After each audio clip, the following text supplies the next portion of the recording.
waxa si weyn loogu soo dhaweeyay magaalada Boorame ee caasimadda gobolka Awdal fanaanka weyn Nimcaan Cabdiraxmaan Xasan Hilaaci Hirgalay soo dhaweyntani ayaa wax ka qayb qaadanayay boqolaal dadweyne ah oo kala yimid darifyada magaalada Boorame dhalinyar iyo haween ayaa u badnaa dadka soo dhaweynayay Hilaaci Hirgalay soo dhaweyntani waa ay ka duwanay soo dhaweynihii hore ee loo sameyn jiray bahda fanka ee imanaya gobolkani Awdal Nimcaan Cabdiraxmaan Xasan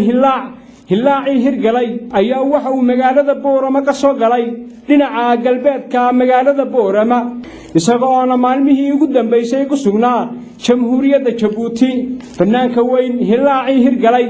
ayaa dhalinyaradii iyo haweenkii soo dhaweynayay waxay ku dhawaaqayeen erayadani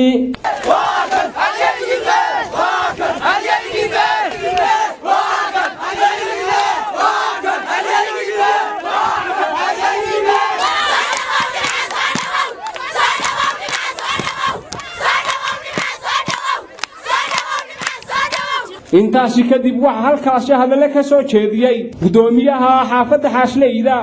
Suleymaan Xuseen Aadan isagoo ka warbixiyay fanaankeena qaaliga ee Nimcaan Cabdiraxmaan Xasan Hilaac oo ka soo kaxaynay xuduudda Soomaaliland iyo Jabuuti magaalada Luuyaxdan ka soo kaxaynay shalay galab aan u boqonay Ilaahay inagu suurta galiyay inaan soo galino magaalada Boorame han kana soo galino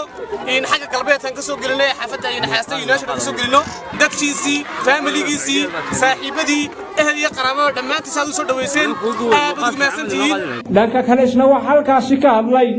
abwaanka weyn ee gobolka Awdal Cabdixakiin Qiiq oo isagu kamid ahaa abwaanadii sida weyn u soo gacan qabtay fanaan Hilaaci Hirgalay hadalku ku sii badina ma aad baan u mahadsantihiin